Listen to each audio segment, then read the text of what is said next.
History को coat करके बता सकता हूं, मुल्क के हालात को देखकर बता सकता हूं कि वाकई तौर पर अगर अवाम को इस महंगाई के तूफान से कोई निकाल सकता है तो वाहिद पाकिस्तान पीपुल्स पार्टी। और वो मैं क्यों कह रहा हूं, हर इंसान के लिए इस वक्त मसाइल हैं, लोग महंगाई के तले इस वक्त परेशान हैं और महंगाई की वजूहात भी हम 10 दफा कह चुके हैं कि जिस तरह इमरान खान हुकूमत छोड़ के गए और जो कर्जों का बोझ और IMF के साथ जो वो वादा खिलाफियाँ करते गए, उसके बाद एक डेडलॉक पैदा हुआ, एक बैकलॉग पैदा हुआ। उस बैकलॉग की वजह से अचानक जो है ये चीज़ें और मजीद बढ़ती गई। लेकिन अगर मैं सिर्फ सूबा सिंध की बात कर लूँ तो सिंध में, क्योंकि मैं सूबा सिंध की बात कर रहा हूँ, सिंध में पाकिस्तान पीपुल्स पार्टी की हुकूमत रही है। लोग ताने देते हैं कि 15 साल से आप हुकूमत में थे, मैं कहता हूं अल्हम्दुलिल्लाह हम 15 साल से हुकूमत में थे, लेकिन हमने यहां पे डिलीवर अल्हम्दुलिल्लाह किया है। जो सबसे बुनियादी मसला हर इंसान के लिए, हर अमीर के लिए, हर गरीब के लिए, हर किसान के लिए, हर मजदूर के लिए, वो है वो सेहत। आप जितने भी मेरे भाई बहन बैठे हुए हैं, सबका पहली परेशानी, जब आपको तनख्वाहें मिलती हैं तो पहला काम क्या करते हो, अपने सेहत के लिए क्या रखें। अपने सेहत के लिए खुदा ना खासा कोई इमरजेंसी हो तो घर पे कोई 5-10 हज़ार, 15 हज़ार, 50 हज़ार होने चाहिए कि किसी को इमरजेंसी में हॉस्पिटल लेके जाना पड़े।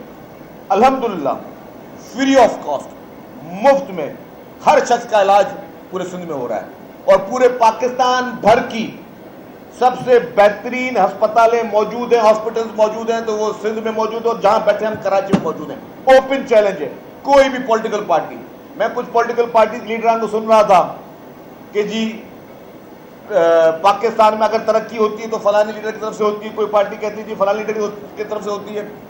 मैं ओपन चैलेंज करता हूं किसी बड़े से बड़े एंकर को, किसी बड़े से बड़े मीडिया हाउस को, जो सेहत की सहूलियात, चाहे वो NICVD की मद में हो, चाहे वो लिवर और लंग्स ट्रांसप्लांट जिस तरीके से मुफ्त में किए जा रहे हैं, या इन्फेक्शन डिजीज हॉस्पिटल पूरे पाकिस्तान की वाहिद कराची में है, या साइबर नाइफ कैंसर का हॉस्पिटल हो रहे हैं, या हर जिले में इस वक्त दिल के इलाज मुफ्त में किए जा रहे हैं। NICVD के कंटेनरों पे हमने स्टॉल्स बनाए हुए हैं, कंटेनरों पे आप देखें कि चेस्ट पेन यूनिट कंटेनरों में लगे हुए हैं कि हॉस्पिटल भर के अचानक किसी को रास्ते में कोई प्रॉब्लम ना हो जाए। इस वक्त रेस्क्यू 1112 की जो एम्बुलेंसेस, उसका मैं आपको डेटा शेयर करूंगा कि कितने बच्चे उस एम्बुलेंस में पैदा हुए हैं।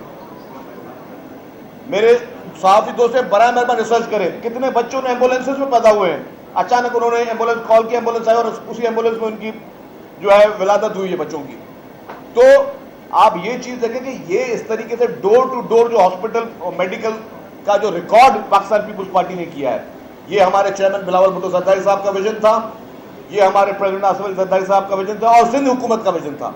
सिंध हुकूमत के वक्त चीफ मिनिस्टर और पूरी कैबिनेट ने दिन रात एक करके लोगों को ये रिलीफ दिया है।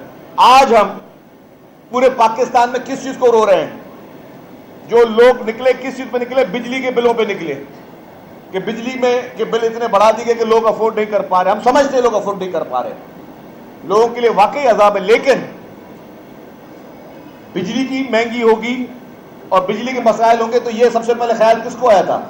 ये सबसे पहले ख्याल शहीद मोहतरमा बेनजीर भुट्टो साहबा को आया था, जिन्होंने कहा था कि KT बंदर में और इन जगहों पे बिजली के लिए प्लांट लगाए जाए, नहीं करने दिए। कौन लोगों थे जिन्होंने, कौन सी पॉलिटिकल पार्टी थी जिन्होंने उन पूरे प्रोजेक्ट को स्क्रैप कर दिया? लेकिन फिर भी जब पीपुल्स पार्टी हुकूमत 2008 में आई तो मोहतरम आसिफ अली जरदारी साहब ने, प्रेसिडेंट आसिफ अली जरदारी साहब ने उस मिशन को शुरू किया दोबारा, और उस शुरू करने के बाद थरकोल से इस वक्त बिजली पैदा की जा रही है, जो कि पूरा सर्वे आया हुआ है। सारे सहाफियों को मैं कह रहा हूं, सिर्फ एक प्लांट जो कोई गैस पे चल रहा है वो सस्ती बिजली पाकिस्तान में दे रहा है, उसके अलावा plant number 2, plant number 3, plant number 4, 5वें 6ठे नंबर तक छरका कोयला जैसे सस्ती बिजली पैदा हो रही है। तो जो विजन प्रेसिडेंट आसिफ अली जरदारी साहब का था, जो शहीद मोहतरमा बेनजीर भुट्टो साहब का विजन था, आज वो प्रूव हो गया। जिन जिन लोगों ने वो प्रोजेक्ट्स रुकवाने की कोशिश की, आज उनके सामने ये चीज आ गई कि हम सही थे, हमारी लीडरशिप सही थी। 2660 मेगावाट से ज्यादा इस वक्त बिजली जो है वो थरपारकर से थर के जो माउथ पिट है वहां से पैदा हो रही है बिजली, और 1350 के 2 यूनिट जो कराची में थर का कोयला यहां पे इस्तेमाल हो रहा है जिससे सस्ती बिजली पैदा हो रही है। तो ये सोल्यूशन हमने दिया, ये पीपुल्स पार्टी ने दिया। आज भी पीपुल्स पार्टी को जहां जहां मौका मिलता है ये सारी चीजें दे रही है। विंड पावर्स, जो विंड मिल शुरू किए गए, इस तरीके से नूरियाबाद में प्लांट लगाए गए, ये सारे सस्ते सॉल्यूशंस पीपुल्स पार्टी की हुकूमत सिंध ने दिए हैं, जो कि और वो ग्रिड, वो बिजली जो है वो पूरे आपके नेशनल ग्रिड में जा रही है। ये नहीं कि वो बिजली पैदा करके सिर्फ सिंध ही उसको इस्तेमाल करके बैठा हुआ है, पूरे पाकिस्तान में वो बिजली जा रही है। वो सस्ते सॉल्यूशन हमने दिए। फिर क्या हुआ, आज आपको और हमें, जो भी हुकूमत में हो, जो आज हाजिर हुकूमत में है, केयर टेकर चाहे सेटअप हो या कोई भी हुकूमत में हो, आपने टारगेटेड सब्सिडी की तरफ जाना पड़ेगा। अगर मुल्क को मईशत से निकालना है, इसे बाहर आपने ठीक करना है, टारगेटेड सब्सिडी में जाना पड़ेगा। यह नहीं हो सकता कि आप पेट्रोल की कीमतों में सब्सिडी देना शुरू करें और वही सब्सिडी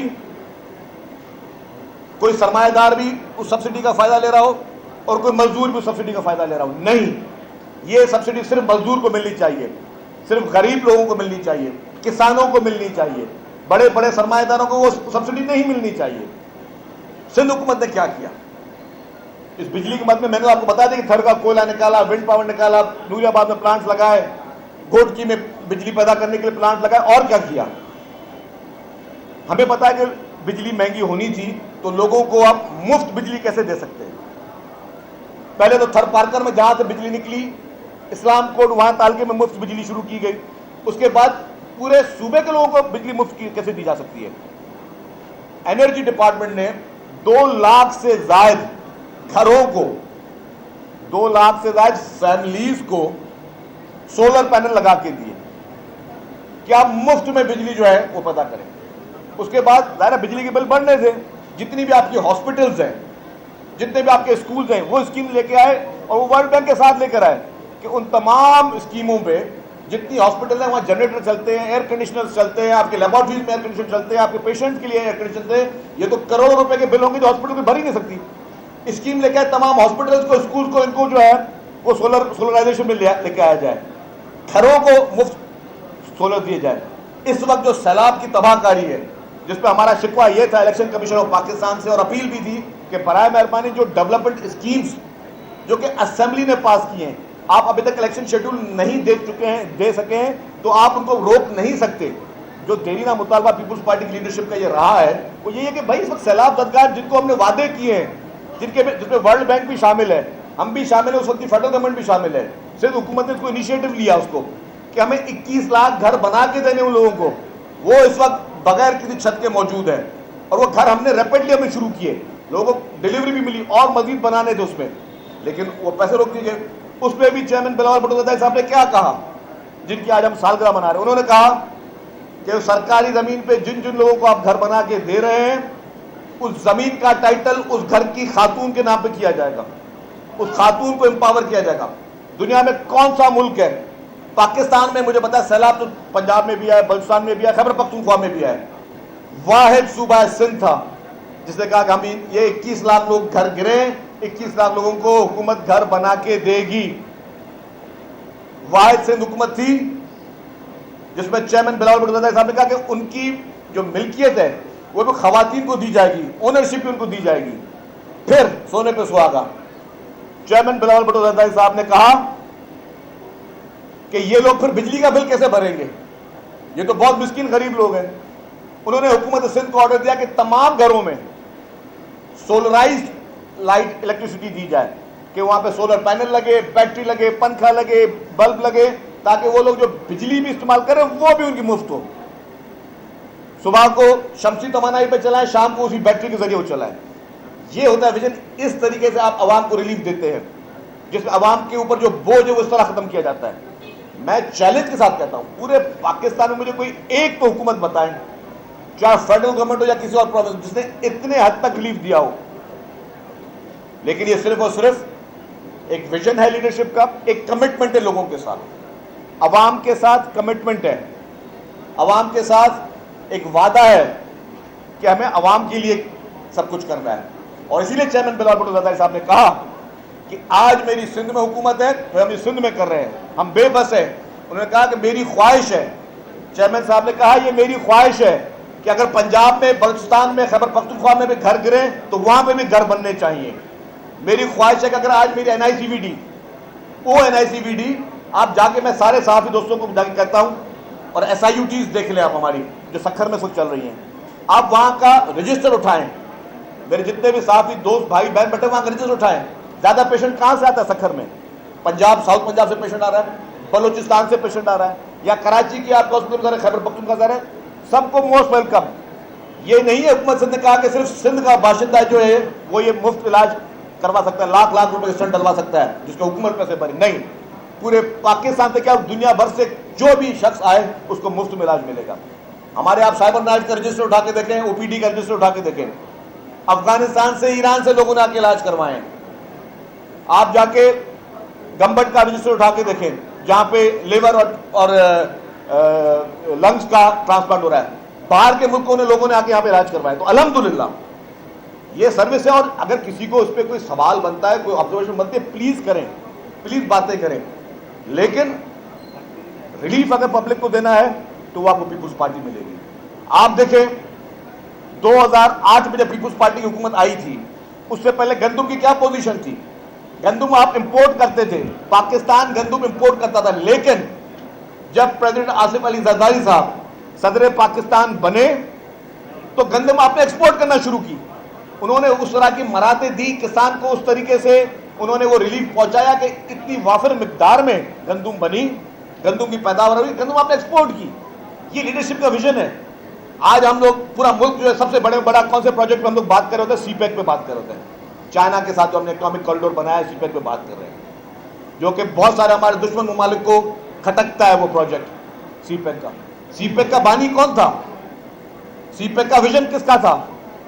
वो आपके एक मशहूर एंकर, में नाम नहीं लूंगा, उन्होंने कहा कि आसिफ जरदारी साहब ने ड्यूरिंग प्रेसिडेंसी अपने जूते घिसा दिए चाइना आ जाके सिर्फ ये कि CPEC का प्रोजेक्ट शुरू हो। ये विजन था ना उनका, ये पीपुल्स पार्टी की लीडरशिप का विजन है ना। और आज भी चाहे इंतखाबात जब भी हो, एक बात मैं वाज़ेह कर दूं कि पाकिस्तान पीपुल्स पार्टी बहुत बड़ा जो है वो अक्सरियत के साथ पूरे पाकिस्तान में कामयाब होगी। जो भी तज्जिया निगार, जो भी तज्जिए कर रहे हो, पीपुल्स पार्टी बहुत बड़ा सरप्राइज देगी। और वो सरप्राइज का मकसद यही होगा, पॉजिटिव सरप्राइज होगा, कि पीपुल्स पार्टी पूरे मुल्क में इंशाअल्लाह ताला अच्छी अक्सरियत के साथ सामने आएगी। चाहे कितने भी प्रोपेगेंडाज पीपुल्स पार्टी के खिलाफ हो, चाहे कोई भी ट्रायल्स पीपुल्स पार्टी के खिलाफ हो, पीपुल्स पार्टी वाहिद जमात है जो सबको जोड़ने वाली जमात है। आज पूरे पाकिस्तान का मुझे कोई एक लीडर बता दे, कोई एक रहनुमा बता दे जिसने कभी जोड़ने की बात की हो। ये वाहिद प्रेसिडेंट आसिफ अली जरदारी साहब हैं, जिनके लिए मशहूर है कि बदतरीन दुश्मन को भी वो साथ बिठा सकते हैं, बदतरीन मुखालिफ को भी वो साथ बिठा सकते हैं। इस वक्त अगर मुल्क के चैलेंजेस हैं, ये भी मैं कह दूं, अकेले कोई भी शख्स उसको पूरे नहीं कर सकता, सबको एक होना पड़ेगा, सबको इत्तेहाद होकर एक कौम बनकर इन तमाम चैलेंजेस को हमें फेस करना होगा। और अगर सबको बिठाने की अगर किसी में सलाहियत इस वक्त मुल्क में है तो वो प्रेसिडेंट आसिफ अली जरदारी साहब के है कि वो, उनका ये विजन है कि वो सबको इकट्ठा बिठा सकते हैं।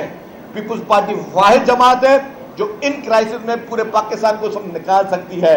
बाकी बातें बहुत सारे लोग करेंगे, बहुत सारी पॉलिटिकल पार्टीज बड़ी बड़ी बातें करेंगी। मैं किसी पॉलिटिकल पार्टी का नाम नहीं लूंगा, मैं नहीं चाहूंगा कि गलत फहमियां बढ़े, लेकिन जोड़ने की बात जो करेगा, जो सबको मुत्तहद करने की बात करेगा, जो सबको एक टेबल पर बिठाने की बात करेगा, जो करेगा, जो चेयरमैन बिलावल भुट्टो जरदारी साहब और प्रेसिडेंट आसिफ अली जरदारी साहब कह रहे हैं, घड़ी घड़ी कह रहे हैं कि जी आप सब मिल बैठकर इस मुल्क के मसाइल को हल करें। अच्छा शकील साहब ये बताइएगा कि एक मिनट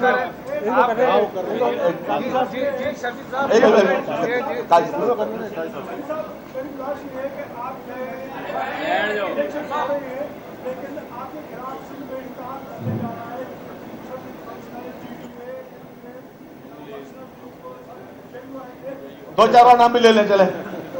काजी साहब, आसिफ काजी साहब, आप एक सीनियर जर्नलिस्ट हो,